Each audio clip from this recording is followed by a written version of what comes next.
নির্বাচন নয়, করিডোর ও বন্দর ইস্যুতেই ব্যস্ত সরকার। এখনই রোডম্যাপ না দিলে আন্দোলনের হুঁশিয়ারি বিএনপির। গণভোটে জুলাই সনদ ও সংবিধান সংস্কার চায় জামায়াত। নগর ভবনে তালা দিয়ে ইশরাক সমর্থকদের বিক্ষোভ। আজ ব্লকেট কর্মসূচির ডাক। মেয়রের শপথে কালক্ষেপণে সরকারের ভিন্ন উদ্দেশ্য দেখছেন আইনজীবীরা।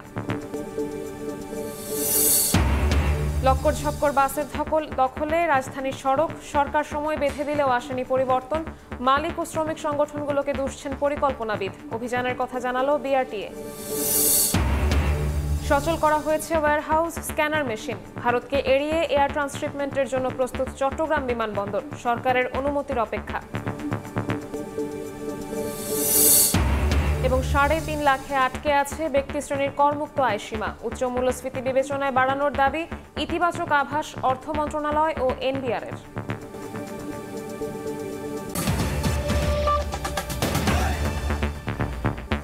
সকালের সময়ের সঙ্গে আছি আমি শবনব নিবিড়। সরকার জনগণের মতামত উপেক্ষা করে করিডোর বন্দর বিদেশিদের হাতে তুলে দেওয়ার নামে দেশে অস্থিরতা বাড়াচ্ছে এমন অভিযোগ করে বিএনপি নেতারা বলেছেন, সব শঙ্কা দূর করতে ডিসেম্বরের আগেই ভোট দিতে হবে। কাউকে সুবিধা দিতে নির্বাচন বিলম্ব করা হচ্ছে এমন অভিযোগ করে দ্রুত রোডম্যাপ না দিলে আন্দোলনের হুঁশিয়ারি নেতাদের। নির্বাচনে দ্রুত রোডম্যাপ ঘোষণার দাবিতে রোববার জাতীয় প্রেস ক্লাবে আলোচনা সভায় যোগ দেন বিএনপি চেয়ারপারসনের উপদেষ্টা জয়নুল আবেদিন ফারুক। অভিযোগ করেন, কারো ইশারায় কোনো একটি গোষ্ঠীর হাতকে শক্তিশালী করতে নির্বাচন বিলম্বিত করছে সরকার। দ্রুত ভোটের তারিখ না দিলে আন্দোলনের হুঁশিয়ারি তার। একটা জিনিস স্পষ্ট হয়ে গেল, 9 মাস পরীক্ষায় উত্তীর্ণ হতে পারেন না এই সরকার। আপনাকে এক্ষুনি এই মুহূর্তেই এই সময়ের মধ্যেই আপনাকে নির্বাচনের তফসিল ঘোষণা করতে হবে। আমরা চুপ করে থাকবো না, কারণ নির্বাচনের জন্য আমরা মাঠে নামবই যদি সময়।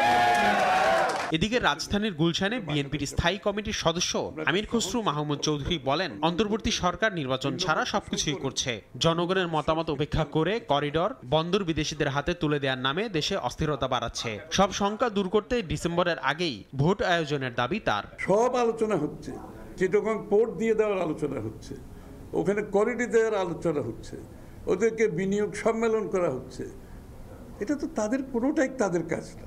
এটা একটা ট্রানজিশন গভর্নমেন্ট। তাদের যেটা করা দরকার ইমিডিয়েটলি নির্বাচনী রোডম্যাপ দিয়ে সেদিকে যাওয়া। সেটা বাদে সবকিছু করতেছে, তো সবকিছুর দায়িত্ব তাদেরকে কে দিল? সরকার দিন দিন আস্থা হারাচ্ছে উল্লেখ করে আমির খসরু বলেন, এটা দুর্ভাগ্যজনক। অস্থিরতা বাড়তে থাকবে।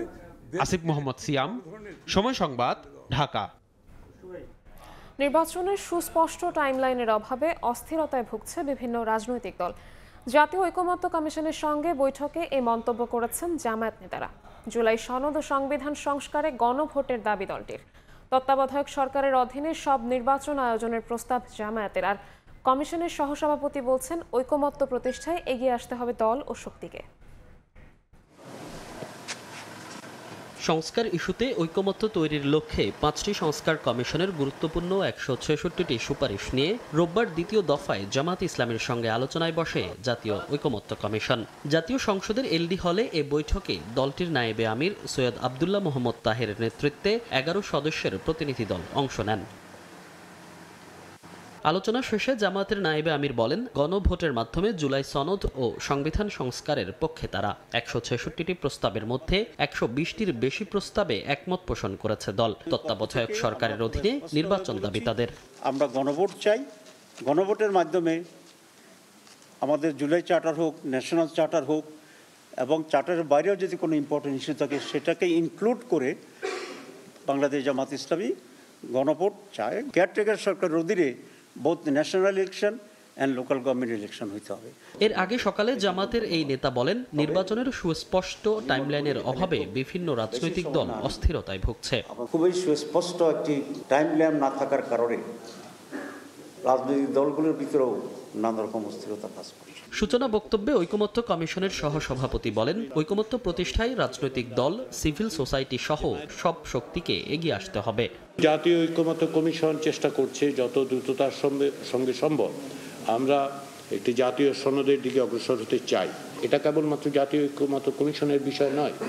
জাতীয় ঐকমত্য প্রতিষ্ঠা আসলে রাজনৈতিক দলগুলো, সিভিল সোসাইটি এবং অন্যান্য রাজনৈতিক শক্তিগুলো, সামাজিক শক্তিগুলোর দায়িত্ব। এর আগে ২৬ এপ্রিল জামাতের সঙ্গে প্রথম দফায় আলোচনা হয় ঐকমত্য কমিশনের। মনির হোসাইন, সময় সংবাদ, ঢাকা। ইশরাক হোসেনকে ঢাকা দক্ষিণ সিটি কর্পোরেশনের মেয়রের দায়িত্ব বুঝিয়ে দেওয়ার দাবিতে রোববার চতুর্থ দিনের মতো বিক্ষোভ করেছেন সমর্থকরা। নগর ভবনের গেটে তালা ঝুলিয়ে দেন তারা, এতে বন্ধ হয়ে যায় সেবা কার্যক্রম। দাবি আদায়ে কাল নগর ভবনের সামনে ব্লকেট কর্মসূচির ডাক দিয়েছেন ইশরাক সমর্থকরা।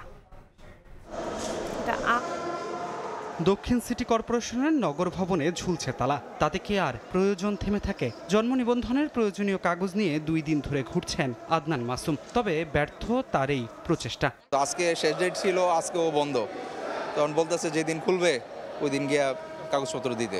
মাসুমের মতো অনেকেই রোববার এসেছেন নগর ভবনে, কেউ হোল্ডিং ট্যাক্স দিতে, কেউ আবার ইজারার টাকা পরিশোধে। তবে সবার অবস্থা একই। গভর্নমেন্ট যেহেতু এগুলো দেখতেছে, তো অবশ্যই গভর্নমেন্ট তো না দেখে নাই কিছু, আর যেহেতু হাইকোর্ট থেকে একটা রায় হয়ে গেছে, এটা একটা বিহিত করে দেখ, তাহলে তো হয়ে যায়। ইশরাক হোসেনকে ঢাকা দক্ষিণ সিটি কর্পোরেশনের মেয়রের দায়িত্ব বুঝিয়ে দেওয়ার দাবিতে রোববার সকাল 9টার পর থেকেই নগর ভবনের প্রধান ফটকের সামনে অবস্থান নেন আন্দোলনকারীরা। বন্ধ করে দেওয়া হয় মূল সড়কের যান চলাচল, চলে মুহুর্মুহু স্লোগান। কোর্টের থেকে রায় দিচ্ছে, এই কারণে সরকার এটা তালবাহানাই করতেছে। এটা ডেঙ্গু মশা সবকিছু বাড়তেছে, এখন যদি নগর পিতা থাকতো আমরা ওনার কাছে আসতে পারতাম। একই সময়ে নগর ভবনের ভেতরে অবস্থান নেন দক্ষিণ সিটি কর্পোরেশনের কর্মচারীরা। জানান ইশরাক হোসেনকে দায়িত্ব বুঝিয়ে না দিলে কাজে যোগ দেবেন না তারা। ফ্যাসিবাদ দোসররা যে দানা বাঁধছে, যে শিকড় একদম অনেক দূরে পৌঁছে গেছে, সেই শিকড় থেকে যদি আপনি উত্তরণ চান, তাহলে কিন্তু এই একটা সুন্দর সুযোগ আসছে আদালতের রায়ের মাধ্যমে। জনগণের যে সেবা থেকে বঞ্চিত হচ্ছে তার প্রতি দৃষ্টি রেখে প্রশাসনকে অনুরোধ করব যত দ্রুত সম্ভব এই সমাধান বাস্তবায়ন করার জন্য। এদিকে সোমবার সকাল 11টা থেকে বিকাল 3টা পর্যন্ত নগর ভবনের সামনে বিক্ষোভ কর্মসূচির ডাক দিয়েছেন ইশরাক সমর্থকরা। ধ্রুব ব্যানার্জি, সময় সংবাদ, ঢাকা। এখনো লক্কর ঝক্কর পরিবহনের দখলে রাজধানীর সড়ক। সরকার 6 মাস সময় বেঁধে দিলেও আসেনি ইতিবাচক পরিবর্তন। এর জন্য মালিক ও শ্রমিক সংগঠনগুলোকে দায়ী করছেন নগর পরিকল্পনাবিদ। আর বিআরটিএ চেয়ারম্যান বলছেন ফিটনেসবিহীন পরিবহনের বিরুদ্ধে অভিযান শুরু হয়েছে। দিন মোহাম্মদ সাব্বিরের রিপোর্ট, ছবি তুলেছেন Shamsul Arefin Prince.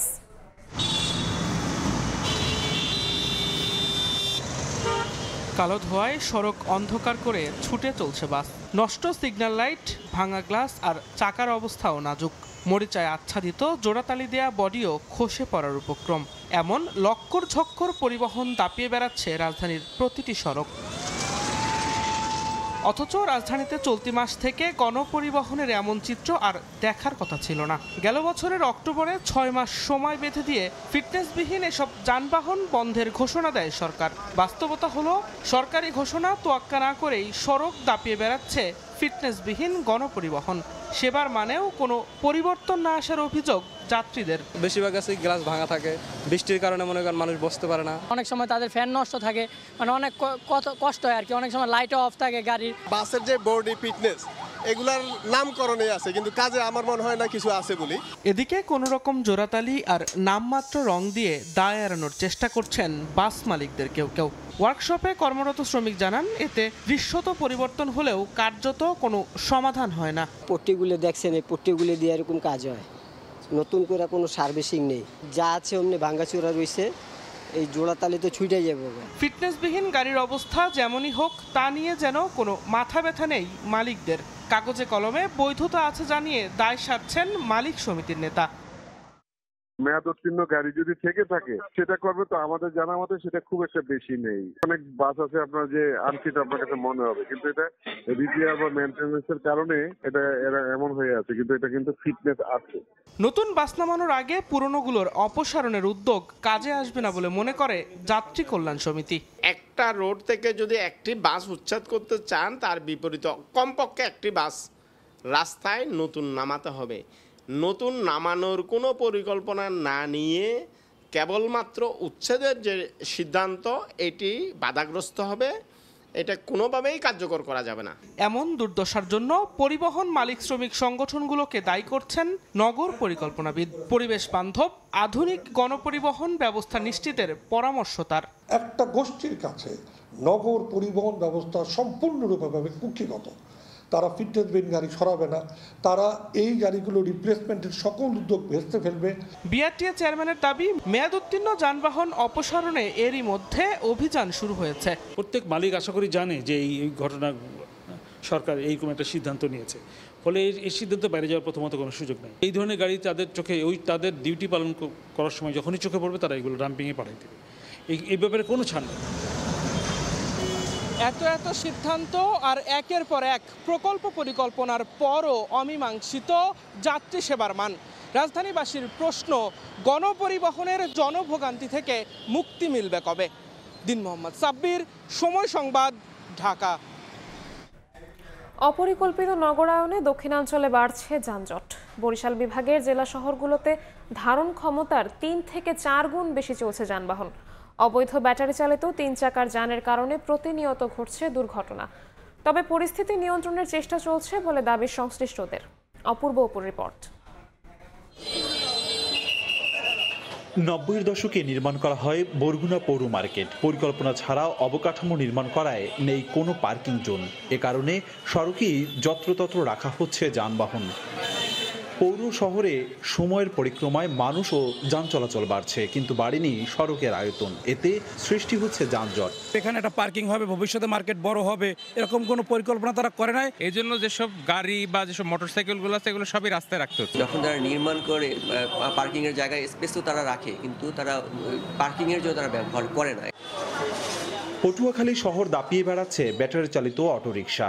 Traffic signal অমান্য, যত্রতত্র পার্কিংয়ে বেড়েছে মানুষের দুর্ভোগ, বাড়ছে দুর্ঘটনাও। পৌরসভার লাইসেন্সকৃত অটোরিকশার সংখ্যা প্রায় 4500 হলেও চলাচল করে প্রায় 8000। রাস্তাটা ছোট এবং অটোগুলো অপরিকল্পিতভাবে চলতেছে। অটো কিছু কমানো হোক অথবা রাস্তা প্রশস্তীকরণ করা হোক।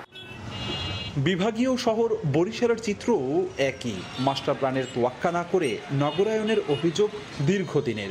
মানুষ বাড়লেও রাস্তাঘাট আগের মতোই সরু। ধারণ ক্ষমতার 4 গুণ বেশি চলে যানবাহন। যানজটে ক্ষুব্ধ চলাচলকারীরা। লাইসেন্সবিহীন অবস্থায় এই রকমের অটোরিকশা, তারপরে রিক্সা এগুলো চলতেছে। এরা নিয়মতান্ত্রিকভাবে চালায় না, হুটহাট ডানে বামে ব্রেক করে ফেলে, যার কারণে মাঝে মধ্যে দুর্ঘটনার শিকার হতে হয় আমাদের। তবে পরিস্থিতি নিয়ন্ত্রণের চেষ্টা চলছে বলে জানায় পুলিশ। যানবাহন যেগুলো আছে সেই তুলনায় রাস্তাগুলো অপ্রতুল, কিন্তু তারপরেও আমরা আমাদের ট্রাফিক সর্বাত্মক চেষ্টা করে নিয়ন্ত্রণে রেখেছে। পুলিশ, ফায়ার সার্ভিস ও বরিশাল মেডিকেলের তথ্য মতে গত 6 মাসে বরিশাল শহরে অর্ধশত সড়ক দুর্ঘটনায় 2 জন নিহত ও অর্ধশত আহত হয়েছেন। এসব দুর্ঘটনার 60 ভাগই বেপরোয়া অটোরিকশার কারণে। অপূর্ব অপু, সময় সংবাদ, বরিশাল। ভারতকে এড়িয়ে এয়ার ট্রান্সশিপমেন্টের মাধ্যমে ইউরোপ আমেরিকায় ক্রেতার কাছে তৈরি পোশাক পাঠানোর সব ধরনের প্রস্তুতি সম্পন্ন করেছে চট্টগ্রাম শাহ আমানত বিমানবন্দর। সরকারের অনুমতি পেলে চলতি মাসেই শুরু হবে এয়ার শিপমেন্ট। এজন্য 270 মেট্রিক টন ধারণ ক্ষমতার 2টি ওয়্যারহাউস যেমন প্রস্তুত করা হয়েছে, তেমনই সচল করা হয়েছে 2টি স্ক্যানার এবং ওয়েট মেশিন। শাখাওয়াত টিপুর ক্যামেরায় বিস্তারিত জানাচ্ছেন কমল দে। চট্টগ্রাম শাহ আমানত বিমানবন্দরের কার্গো ভিলেজের 2টি স্ক্যানার মেশিনে এখন সচল। প্রতিনিয়ত কর্মকর্তারা সেগুলোর পরীক্ষা নিরীক্ষা চালিয়ে যাচ্ছেন। খালি করে রাখা হয়েছে 170 এবং 120 মেট্রিক টন পণ্য ধারণ সক্ষমতার 2টি ওয়্যারহাউস। ওয়েট মেশিন সহ প্রয়োজনীয় যন্ত্রপাতিও স্থাপনের কাজ শেষের পথে। অনুমোদন পেলে চলতি মাসে চট্টগ্রাম শাহ আমানত বিমানবন্দর থেকে এয়ার শিপমেন্টের সুযোগ পাবেন গার্মেন্টস ব্যবসায়ীরা। ট্র্যাক থেকে কার্গো নামানোর পরে আমাদের যে সিকিউরিটি প্রোটোকল অনুযায়ী চেকিং হবে, গতানুগতিকভাবে চেকিং হওয়ার পরে ওই জিনিসটা কাস্টমস অ্যাসেস করে করে তারপরে আমাদের যে গ্রাউন্ড হ্যান্ডেলার আছে বিমান অথবা ভয়েজ এয়ারলাইন্স, তাদের মাধ্যমে পার্টিকুলার এয়ারলাইনে ওইটা অনবোর্ড হবে এবং তারপরে এক্সপোর্ট হবে।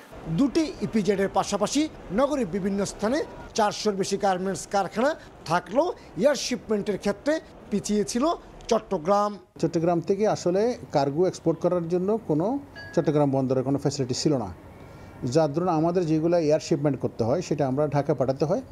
ঢাকাতে পাওয়ার পরে শিডিউল পাওয়াটা কষ্ট, ওয়্যার হাউসের ফ্যাসিলিটি কষ্ট ছিল, যার ধরুন আমাদের অনেক কষ্ট হতো। আমরা চাইব চট্টগ্রামে এয়ার শিপমেন্টের ব্যবস্থাটা হোক, যাতে আমরা সহজে এখান থেকে এয়ার শিপমেন্ট করতে পারি। 2005 সাল থেকে ইত্তেহাদ এবং এয়ার এমিরেটসের মাধ্যমে চট্টগ্রাম থেকে মধ্যপ্রাচ্যের বিভিন্ন দেশে সরাসরি কার্গো পণ্য পাঠানোর ব্যবস্থা চালু থাকলেও 2021 সালে তা বন্ধ হয়ে যায়। গত 4 বছর চট্টগ্রাম থেকে বিশেষায়িত কার্গো বিমান চলাচল বন্ধ থাকলেও যাত্রীবাহী বিমানে করে পণ্য পাঠানোর সুযোগ নিয়েছেন ব্যবসায়ীরা। তবে এবার শাহ আমানত বিমানবন্দর থেকে এয়ার শিপমেন্ট চালু করতে 3টি ভাগে চলছে সংস্কার কাজ। এর মধ্যে কাস্টমও বিমানবন্দরে কার্গো শাখায় স্থায়ীভাবে কর্মকর্তা কর্মচারীকে দায়িত্ব দিতে যাচ্ছে। আমাদের তো প্রস্তুতি 3টা অংশ। একটা হচ্ছে আমাদের ওয়্যার হাউস ক্যাপাসিটি। তো আমাদের existing warehouse capacity 270 ton.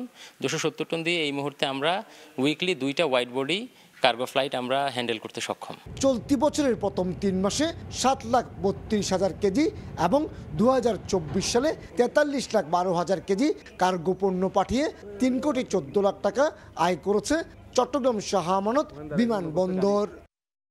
Bharat transshipment বাতিল করলো, সংকটে পড়ছে না বাংলাদেশ।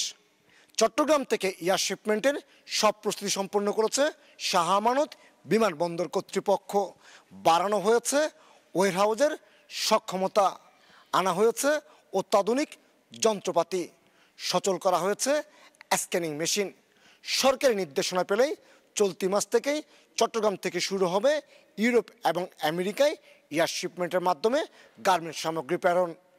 চট্টগ্রাম শাহ আমানত বিমানবন্দর থেকে কমল দে, সময় সংবাদ। 2 অর্থ বছর ধরে ব্যক্তি শ্রেণীর করমুক্ত আয়সীমা আটকে আছে 3.5 লাখ টাকায়। উচ্চ মূল্যস্ফীতি বিবেচনায় আসছে বাজেটে তা বাড়ানোর দাবি জানিয়েছেন করদাতা ও ব্যবসায়ীরা। করমুক্ত আয়সীমা বাড়ানোর পাশাপাশি করজাল বাড়ানোর পরামর্শ অর্থনীতিবিদদেরও। অর্থ মন্ত্রণালয় ও এনবিআর থেকে মিলেছে বাড়ানোর আভাস। ফরহাদুর রহমানের রিপোর্ট। সর্বশেষ 2023-24 অর্থ বছরে বার্ষিক করমুক্ত আয়সীমা 3 লাখ টাকা থেকে বাড়িয়ে 3.5 লাখ টাকা করে সরকার। চলতি অর্থ বছরেও একই রাখা হয় এই সীমা। সেই হিসাবে ব্যক্তির মাসিক আয় 29,167 টাকা হলে গুনতে হয় 5% আয়কর। বর্তমান উচ্চ মূল্যস্ফীতির বাজারে করসীমা নিয়ে অসন্তোষ সাধারণ মানুষের। বাজেটে সীমা বাড়ানোর দাবি তাদের। খাওয়া ঘর ভাড়া আপনার অবশিষ্ট কিছুই থাকে না, তাহলে ট্যাক্স দেবে কোথা থেকে? 3.5 লাখ টাকা করে যে এখন যে ট্যাক্স অ্যালাউন্সের পার্টটা, এটা মানে খুবই কম। এটা আমার মনে হয় আরও বাড়ানো উচিত। মানুষের আয়ের সাথে ব্যয়ের যে তুলনা, এই তুলনা করতে গেলে 5 লাখ টাকা যদি ঊর্ধ্বে করা হয় তাহলে হয়তো মানুষের এক্সপেকটেশনের একটা প্রত্যাশা এটা আমরা করতে পারি আর কি। এনবিআরের তথ্য, বর্তমানে 1,11,00,000 শনাক্তকরণ নম্বর বা টিএনআই-ধারী আছেন। যদিও চলতি অর্থ বছরে এখন পর্যন্ত 40 লাখ করদাতা রিটার্ন দিয়েছেন। ব্যবসায়ীরা বলছেন, করমুক্ত আয়সীমা বাড়ানোর পাশাপাশি করজাল বাড়াতে সরকারকে উদ্যোগী হওয়া দরকার। অল্প সংখ্যক করদাতা যারা রেগুলার কর দেন, তাদের উপরে যদি করের বোঝা আরও বাড়ান, তাহলে যেটা হবে তাদের বিনিয়োগ সক্ষমতা কমে আসবে এবং অর্থনীতি যে সবচেয়ে গতিশীল যে অংশটা, তাকে আপনি দমিয়ে দিবেন। করদাতার সংখ্যা যদি এখন ধরেন 40 লাখ আছে, এটাকে যদি 1 কোটি করা যায় কিংবা 90 লাখও করা যায়, তাহলেও কিন্তু আপনার ট্যাক্স রেট না বাড়িয়েও কিন্তু সরকারের রাজস্ব আয় অনেকখানি বাড়বে। এদিকে এনবিআর ও অর্থ মন্ত্রণালয় সূত্র বলছে, আগামী বাজেটে ব্যক্তিশ্রেণীর করমুক্ত আয়সীমা 3.5 লাখ টাকা থেকে বাড়িয়ে করা হতে পারে 4.25 লাখ টাকা। দেশের অর্থনৈতিক পরিস্থিতি সামনে এনে করমুক্ত আয়সীমা বাড়িয়ে অন্তত 5 লাখ টাকা করার পরামর্শ এই অর্থনীতিবিদের। ইন্ডিয়াতে কিন্তু গত বছর করমুক্ত আয় 5 লাখ থেকে 12 লাখ রুপিতে উন্নীত করছে। সেখানে আমরা 3.5 লাখ টাকা, গত কয়েক বছর থেকে মূল্যস্ফীতির যে অবস্থাটা 9%-9%-এর উপরে 10%-এর কাছাকাছি, সে জায়গায় আমি মনে করি সীমাটা 5 লাখ টাকা পর্যন্ত হওয়া উচিত। শুধু করমুক্ত আয়সীমা বাড়ালেই হবে না, আয়ের পথও সুগম করার তাগিদ ব্যবসায়ী অর্থনীতিবিদদের। ফরহাদুর রহমান, সময় সংবাদ, ঢাকা। সামান্য ঝড়েই বন্ধ করে দেওয়া হয় বিদ্যুৎ। মেরামত না করায় ঝালকাঠিতে নাজুক অবস্থা বিদ্যুতের লাইন ও খুঁটির। প্রাকৃতিক দুর্যোগে পুরো সময় বিদ্যুৎ বিচ্ছিন্ন থাকেন এলাকাবাসী। শিগগিরই এর স্থায়ী সমাধান চান তারা। তবে ওজোপাড়িকও দুষছে বরিশাল থেকে আসা মূল সঞ্চালন লাইনের সরবরাহকে। পলাশ রায়ের পাঠানো তথ্য, শামীম হোসেনের ছবি নিয়ে রিপোর্ট। 80-র দশকে ঝালকাঠিতে বিদ্যুৎ সরবরাহের জন্য নির্মাণ করা হয় একটি সাবস্টেশন। পুরাতন সঞ্চালন লাইনের বর্তমানে নাজুক অবস্থা। এলাকাবাসীর অভিযোগ, বৈরী আবহাওয়াতে বিদ্যুৎ সরবরাহ বন্ধ করে দেয় কর্তৃপক্ষ। আর একবার বিদ্যুৎ চলে গেলে অনেক সময় 24 ঘন্টায়ও স্বাভাবিক হয় না। মেরামত করা হয়নি নাজুক লাইন ও খুঁটি, এমনকি প্রাকৃতিক দুর্যোগে পুরো সময় বিদ্যুৎ বিচ্ছিন্ন থাকেন তারা। শিগগিরই এর স্থায়ী সমাধান চান গ্রাহকরা। যদি আকাশে মেঘ দেখে তাইলে ঝালকাঠির বিদ্যুৎ চলে যায়। আগে বন্যার মধ্যেও কারেন্ট চলছে, আর এখন বাতাস হইলেই কারেন্ট থাকে না। খাম্বাগুলা গোড়া দিয়ে পৌঁছে গেছে, যে কোনো সময় মানে ভাঙ্গে পড়তে পারে। যদি একটু বাতাস হয়, বাতাস হইলেই বিদ্যুৎ লই যায়। 3-4 ঘন্টা কোনো খবর নাই, এই পক্ষে জায়গায় গাছ পড়ছে, ওদের খাম্বা পড়ছে। তবে বিদ্যুৎ সরবরাহকারী প্রতিষ্ঠান ওজোপাটিকো দুষছে বরিশাল থেকে আসা মূল সঞ্চালন লাইনের সরবরাহকে। পাশাপাশি জনবল সংকটেরও দাবি সংশ্লিষ্ট কর্মকর্তার। গ্রিড দ্রুত বেশি হওয়ার কারণে বিদ্যুৎ বিচ্যুতিটা অনেক সময় হয়। গ্রিড উপকেন্দ্রের কাজ যদি হয়, বর্তমান যে অবস্থা দেখতেছেন এর চেয়ে 10 টাইমস এটার ডেভেলপমেন্ট হবে। ঝালকাঠির ওজোপাটিকোর আওতায় 25,000 গ্রাহক রয়েছে। এর অধীনে 9টি ফিডারে জেলা শহর ও আশপাশের বিদ্যুতের চাহিদা রয়েছে 11 মেগাওয়াট। সময় সংবাদ, ঝালকাঠি। ঈদুল আজহাকে সামনে রেখে পশু পরিচর্যায় ব্যস্ত পিরোজপুরের খামারিরা। আর কয়েকদিন পরেই কোরবানির পশুর হাটে বিক্রির জন্য নেওয়া হবে প্রাণীগুলোকে। খামারিরা বলছেন, গোখাদ্যের মূল্য বৃদ্ধির কারণে বেড়েছে লালন পালনের খরচ। প্রাণী সম্পদ বিভাগ বলছে, জেলায় পশু লালন পালনে ক্ষতিকারক হরমোন প্রয়োগ প্রায় বন্ধ হয়েছে। জিয়াউল হকের পাঠানো তথ্য ও ছবিনের রিপোর্ট। প্রখর রোদের তাপ থেকে বাঁচতে ও পরিচ্ছন্নতায় মোটরের পানি দিয়ে গোসল করানো হচ্ছে গবাদি পশুর। ঈদুল আজহা উপলক্ষে পিরোজপুরের পশু হৃষ্টপুষ্ট করছেন খামারিরা। আর কয়েকদিন পরই কোরবানির পশুর হাটে বিক্রির জন্য নেওয়া হবে প্রাণীগুলোকে। ছোট থেকে বড় সব আকারের পশু প্রস্তুত করা হচ্ছে। খামারিরা বলছেন, গোখাদ্যের মূল্য বৃদ্ধির কারণে বেড়েছে লালন পালনের খরচ। পশুর দাম কমে গেলে লোকসানের আশঙ্কা তাদের। এবার কোরবানির জন্য আমরা প্রস্তুত করছি 100 ষাঁড় গরু।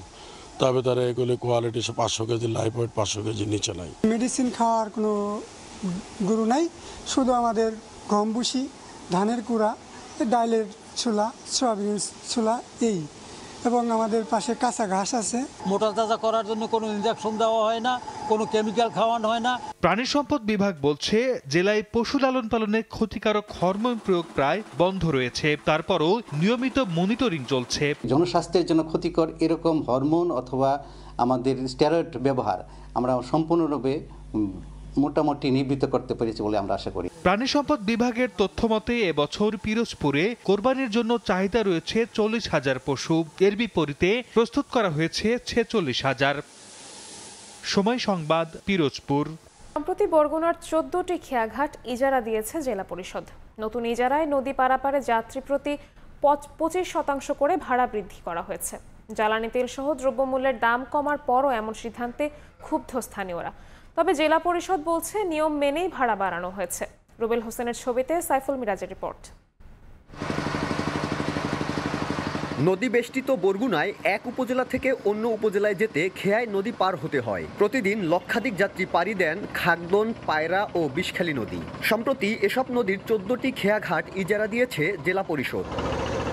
তবে যাত্রী প্রতি 25% করে ভাড়া বাড়িয়ে 20 টাকার জায়গায় এখন 25 টাকা নির্ধারণ করা হয়েছে। জ্বালানি তেল ও নিত্য প্রয়োজনীয় দ্রব্যমূল্যের দাম কমার পরও খেয়া পারাপারে ভাড়া বৃদ্ধি করায় ক্ষুব্ধ যাত্রী ও স্থানীয়রা। প্রতিনিয়ত মাঝিদের সাথে ঝগড়া হচ্ছে, বিবাদ হচ্ছে, মারামারি হইতেছে।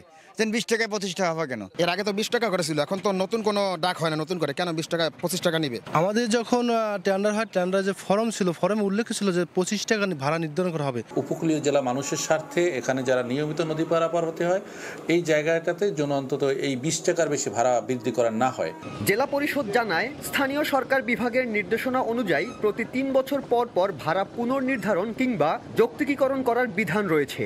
এছাড়াও সবশেষ 3 বছরের মধ্যে সর্বোচ্চ ইজারা মূল্যের 10% বৃদ্ধি করে দরপত্র আহ্বান করতে হয়। তাই সবকিছু সমন্বয় করার জন্য ভাড়া বাড়ানো হয়েছে। বাস্তবতা বিবেচনা করে এবং খেয়াঘাটের যাতে উন্নয়ন হয় এবং জেলা পরিষদও যেন উন্নয়নমূলক কর্মকাণ্ডগুলোকে ধারাবাহিক রাখতে পারে এবং বিদ্যমান নীতিমালার ধারাবাহিকতার জন্য বজায় থাকে, এটাকে বজায় রাখার উদ্দেশ্যে মূলত এই কার্যক্রমটা করা হচ্ছে।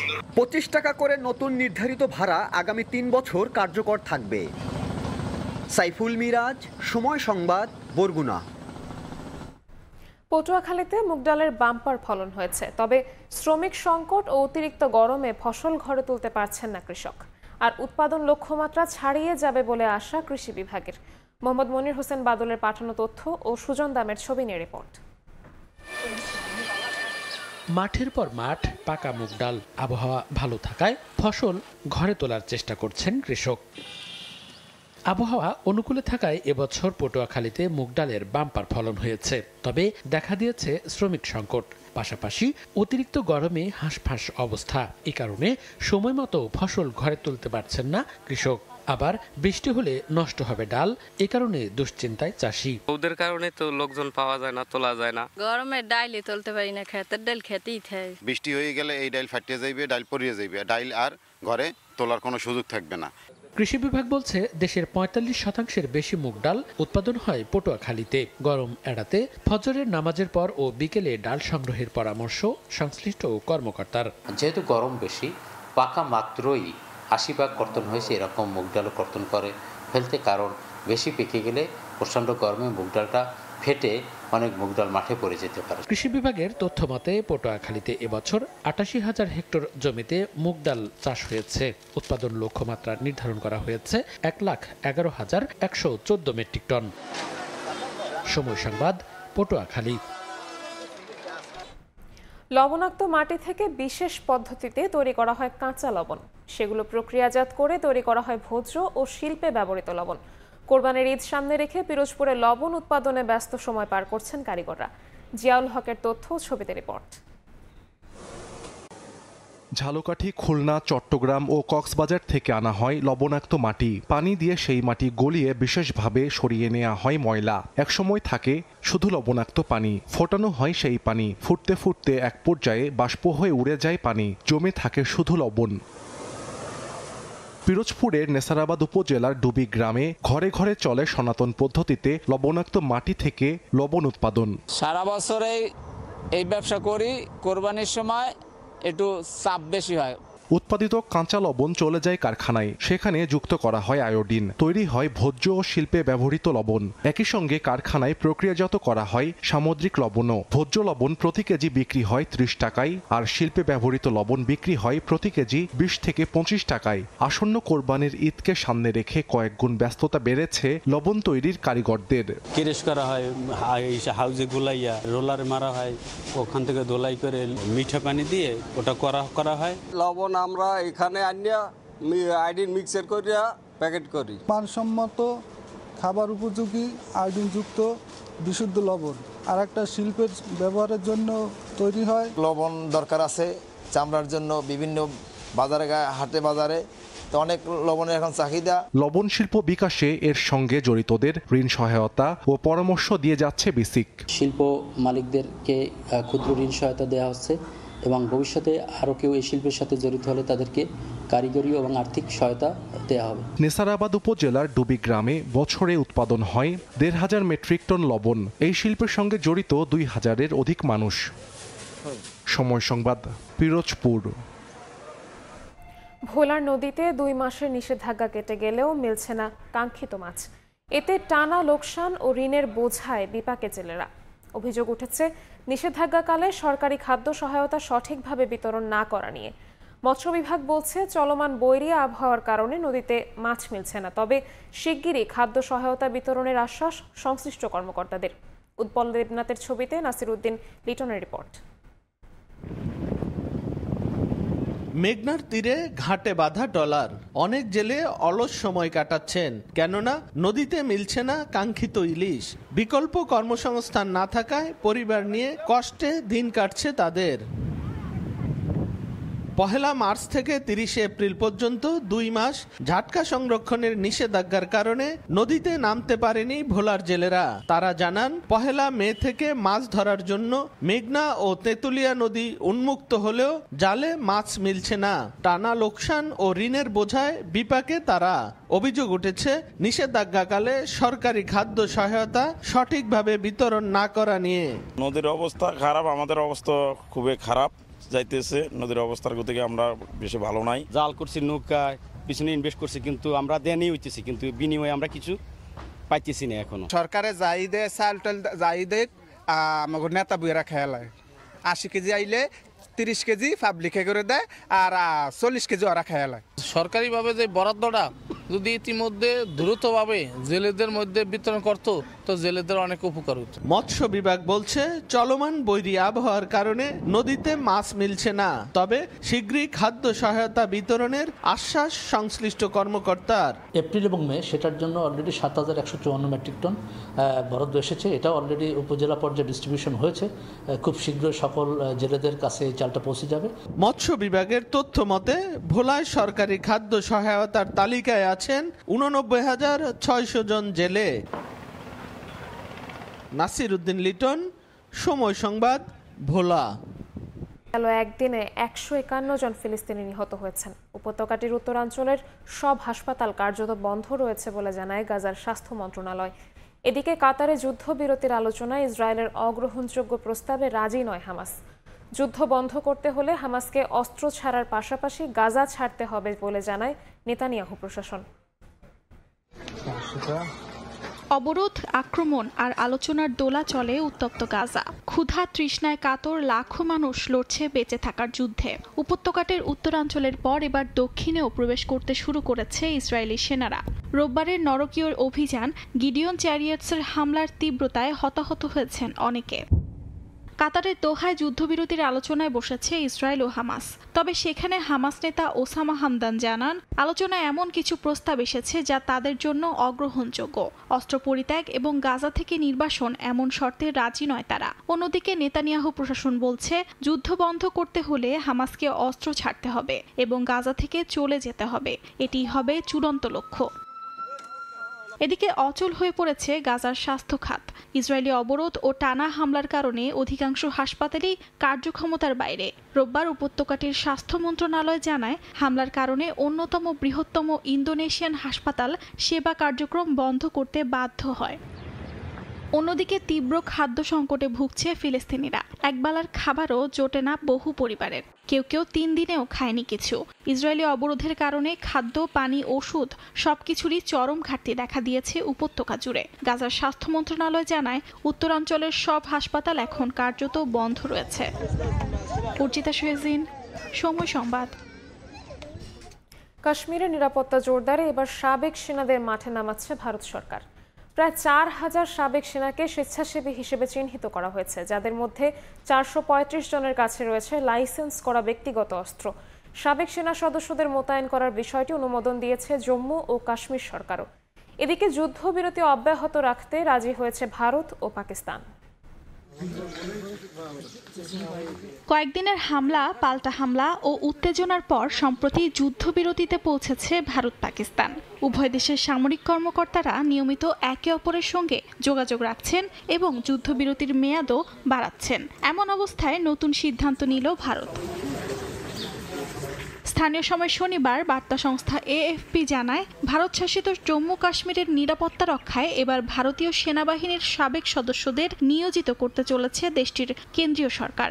গত সপ্তাহে পাকিস্তানের সঙ্গে হওয়া যুদ্ধবিরতির পর ভারতের কেন্দ্রীয় সরকার এই সিদ্ধান্তের কথা জানায়। ভারত সরকারের এক বিবৃতিতে বলা হয়েছে, প্রায় ৪,০০০ সাবেক সেনাকে স্বেচ্ছাসেবী হিসেবে চিহ্নিত করা হয়েছে, যাদের মধ্যে ৪৩৫ জনের কাছে রয়েছে লাইসেন্স করা ব্যক্তিগত অস্ত্র। সাবেক সেনা সদস্যদের মোতায়েন করার বিষয়টি অনুমোদন দিয়েছে জম্মু ও কাশ্মীর সরকারও। জম্মু ও কাশ্মীর প্রশাসনের এক সরকারি বিজ্ঞপ্তিতে জানানো হয়, কেন্দ্রশাসিত এই অঞ্চলটির গুরুত্বপূর্ণ অবকাঠামোর নিরাপত্তায় সাবেক সেনা সদস্যদের কাজে লাগানোর প্রস্তাবে অনুমোদন দেওয়া হয়েছে।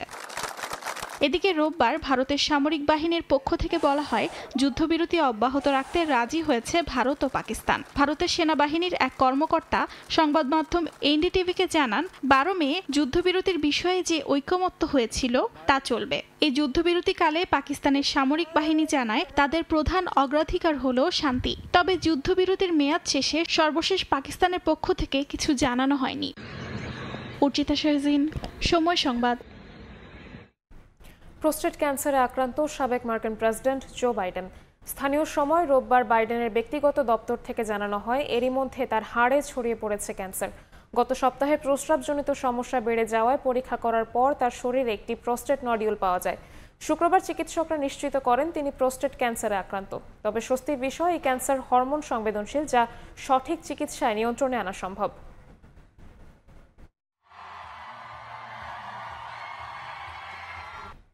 দেখছেন সকালের সময়। এবারে ক্রিকেট। বাড়তে যাচ্ছে আরব আমিরাতের বিপক্ষে বাংলাদেশের টি-20 সিরিজের ব্যাপ্তি। এমিরেটস ক্রিকেট বোর্ডের কাছে 2 ম্যাচ থেকে এখন 3 ম্যাচের সিরিজ খেলতে আগ্রহ প্রকাশ করেছে বিসিবি। ভ্রমণ ক্লান্তি এড়াতেই সিরিজ শুরু হওয়ার পর এভাবে ম্যাচ বাড়ানোর চেষ্টা চালাচ্ছে ক্রিকেট বোর্ড। আমিরাত এবং পাকিস্তান সিরিজের মাঝে দেশে না ফিরে ওখান থেকে ইসলামাবাদ যেতে চায় বিসিবি। কেন পিসিবির দেয়া নতুন সূচি অনুযায়ী আগামী 27 মে থেকে শুরু হবে বাংলাদেশ পাকিস্তান টি-20। বাংলাদেশ সরকারের পক্ষ থেকে বিসিবি পেয়েছে গ্রিন সিগন্যাল। যদিও মাঝে গুঞ্জন চাউর হয়েছিল ক্রিকেটাররা নাকি যেতে চাচ্ছেন না পাকিস্তানে, তবে সেই ধোঁয়াশা নাকি কেটে গেছে। অনেকটাই চূড়ান্ত মেন ইন গ্রিনদের বিপক্ষে 5 ম্যাচের টি-20 সিরিজ। কিন্তু তার আগে ক্রিকেটারদের ভ্রমণ ক্লান্তি নিয়ে দুশ্চিন্তা টিম ম্যানেজমেন্টের। শুরুতে আরব আমিরাত থেকেই পাকিস্তান সফরে যাওয়ার কথা ছিল বাংলাদেশের, তবে ভারত পাকিস্তান সংঘাতে সিরিজ পিছিয়ে যাওয়ায় বিপাকে পড়ে টিম ম্যানেজমেন্ট। প্রথমে সিদ্ধান্ত ছিল সোমবার দ্বিতীয় ম্যাচ শেষে 1 সপ্তাহের বিরতিতে দেশে এসে এরপর 24 তারিখ পাকিস্তান যাওয়ার। কিন্তু তখন আবারও এই দুবাই হয়ে পাকিস্তান যেতে হবে টাইগারদের। স্বাভাবিকভাবেই ভ্রমণ ক্লান্তি পোহাতে হবে ক্রিকেটারদের, যা প্রভাব ফেলতে পারে পারফরমেন্সে। তাই এমিরেটস ক্রিকেট বোর্ডের কাছে নাকি 1 ম্যাচ বাড়ানোর আগ্রহ প্রকাশ করেছে বিসিবি। যদি এমনটা হয়, ক্রিকেটারদের ভ্রমণ ক্লান্তি থেকে মুক্তই নয়, লাভ হবে বিসিবিরও। আন্তর্জাতিক সিরিজে অতিথি দলের হোটেল সহ নানা খরচ বহন করে স্বাগতিক বোর্ড। সেক্ষেত্রে ম্যাচ বাড়লে অন্তত 22 তারিখ পর্যন্ত সিরিজের জন্য নির্ধারিত হোটেলে থাকতে পারবে বাংলাদেশ। এছাড়া বাংলাদেশ থেকে আবারও পাকিস্তান যাওয়ার প্লেন টিকিট সহ ভ্রমণের বাড়তি খরচ থেকেও মুক্তি পাবে বাংলাদেশ ক্রিকেট বোর্ড। যদিও সিরিজ চলাকালীন আন্তর্জাতিক ম্যাচ বাড়ানোর আবদার এমিরেটস ক্রিকেট বোর্ড মানবে কিনা সেটা নিয়ে আছে শঙ্কা। তামিম হোসেন, সময় সংবাদ, ঢাকা। সকালের সময় শীর্ষ সংবাদগুলো জানিয়ে দিচ্ছি আরেকবার। লক্কর-ঝক্কর বাসের দখলে রাজধানীর সড়ক, সরকার সময় বেঁধে দিলেও আসেনি পরিবর্তন। মালিক ও শ্রমিক সংগঠনগুলোকে দুষছেন পরিকল্পনাবিদ। অভিযানের কথা জানালো বিআরটিএ। সচল করা হয়েছে ওয়্যারহাউস, স্ক্যানার মেশিন। ভারতকে এড়িয়ে এয়ার ট্রান্সশিপমেন্টের জন্য প্রস্তুত চট্টগ্রাম বিমানবন্দর। সরকারের অনুমতির অপেক্ষা। এবং 3.5 লাখে আটকে আছে ব্যক্তিশ্রেণীর করমুক্ত আয় সীমা। উচ্চ মূল্যস্ফীতি বিবেচনায় বাড়ানোর দাবি, ইতিবাচক আভাস অর্থ মন্ত্রণালয় ও এনবিআর-এর।